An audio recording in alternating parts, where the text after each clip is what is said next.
ನಾಗರಾಜಣ್ಣ ಹೇಳಿದಾಗೆ ಇವತ್ತು ಪುರಾಣ ಪ್ರಸಿದ್ಧ ದೇವಸ್ಥಾನವಾಗಿರ್ತಕ್ಕಂಥ ಸೋಮೇಶ್ವರ ದೇವಸ್ಥಾನದಲ್ಲಿ ಏನು ಅಮರಜ್ಯೋತಿ ವಿದ್ಯಾಸಂಸ್ಥೆ ತನ್ನ 25 ವರ್ಷಗಳ ಇದನ್ನು ಮುಗಿಸಿ ಆ ವಿದ್ಯಾಕ್ಷೇತ್ರದಲ್ಲಿ ತಮ್ಮ ಸೇವೆಯನ್ನು 25 ವರ್ಷ ಮುಗಿಸಿ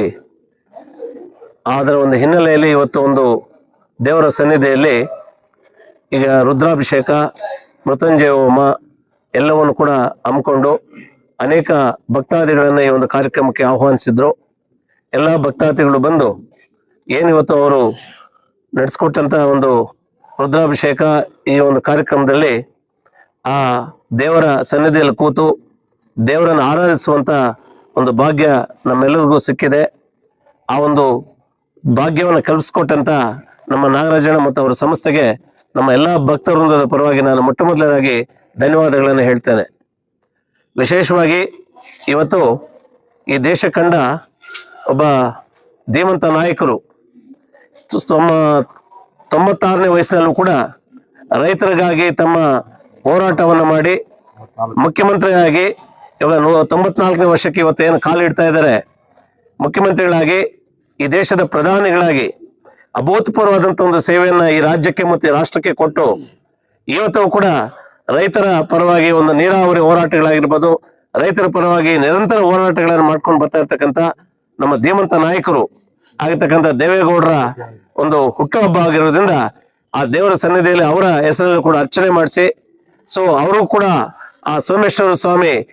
ಅಷ್ಟೈಶ್ವರ್ಯ ಆರೋಗ್ಯ ಕೊಟ್ಟು ಅವರನ್ನು ಸದಾ ಚೆನ್ನಾಗಿಟ್ಟಿರಲಿ ಅಂತ ಕೂಡ ಇಲ್ಲಿ ಬಂದಿರ್ತಕ್ಕಂಥ ಎಲ್ಲ ಭಕ್ತವೃಂದದವರು ಕೂಡ ಅವರ ಪರವಾಗಿ ದೇವರಲ್ಲಿ ಪ್ರಾರ್ಥನೆ ಮಾಡಿರ್ತಕ್ಕಂಥದ್ದು ವಿಶೇಷ. ಈ ನಿಟ್ಟಿನಲ್ಲಿ ಈ ಒಂದು ವಿಶೇಷವಾಗಿ ನನಗೆ ಅನಿಸಿದ್ದು ಈ ಒಂದು ಕಾರ್ಯಕ್ರಮ ಈಗ ವಿದ್ಯಾಜ್ಯೋತಿ ಅಮರಜ್ಯೋತಿ ವಿದ್ಯಾಸಂಸ್ಥೆ ಒಂದಾದ್ರೆ ಮತ್ತು ಈ ಎಲ್ಲಾ ಭಕ್ತಾದಿಗಳನ್ನು ಕರೆಸಿ ಈ ಒಂದು ಏನು ಹೋಮಗಳನ್ನು ಮಾಡಿಸಿದ್ದಾರೆ ಇದೊಂದು ಲೋಕ ಕಲ್ಯಾಣಕ್ಕಾಗಿ ಈ ತಾಲೂಕಿನ ಜನತೆ ಸುಭಿಕ್ಷವಾಗಿರ್ಲಿ ಮತ್ತು ಒಳ್ಳೆ ಮಳೆ ಬೆಳೆ ಆಗ್ಲಿ ಸದಾ ಒಂದು ಹಸನ್ಮುಖರಾಗಿ ಈ ತಾಲೂಕಿನಲ್ಲಿ ಇರ್ಲಿ ಅಂತಕ್ಕಂಥದ್ದನ್ನು ಕೂಡ ಆ ದೇವರಲ್ಲಿ ಪ್ರಾರ್ಥನೆ ಮಾಡಿರ್ತಕ್ಕಂಥದ್ದು ಇವತ್ತಿನ ಒಂದು ವಿಶೇಷ. ಆ ನಿಟ್ಟಿನಲ್ಲಿ ಈ ಒಂದು ಹೋಮ ಏನು ಇವತ್ತು ಮಾಡಿದರೆ ಈ ರಾಜ್ಯದ ಜನತೆಗೆ ವಿಶೇಷವಾಗಿ ತಾಲೂಕಿನ ಜನತೆಗೆ ಭಗವಂತ ಅಷ್ಟೈಶ್ವರ ಆರೋಗ್ಯ ಕೊಟ್ಟು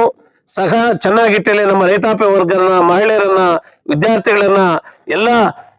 ಹಿರಿಯರನ್ನ ಚೆನ್ನಾಗಿಟ್ಟಿರಲಿ ಅಂತ ಕೂಡ ದೇವರಲ್ಲಿ ಪ್ರಾರ್ಥನೆ ಮಾಡ್ತಾ ಈ ಒಂದು ಅವಕಾಶ ಕಲ್ಪಿಸಿಕೊಟ್ಟಿದ್ದಕ್ಕಾಗಿ ನಮ್ಮ ನಾಗರಾಜನಿಗೆ ಮತ್ತು ವಿದ್ಯಾಸಂಸ್ಥೆಗೆ ಅಮರಜ್ಯೋತಿ ವಿದ್ಯಾಸಂಸ್ಥೆಗೆ ನನ್ನ ವಿಶೇಷವಾದಂತಹ ಧನ್ಯವಾದಗಳನ್ನು ಹೇಳಿ ನನ್ನ ಮಾತನ್ನು ಮುಗಿಸ್ತಾ ಇದ್ದೀನಿ.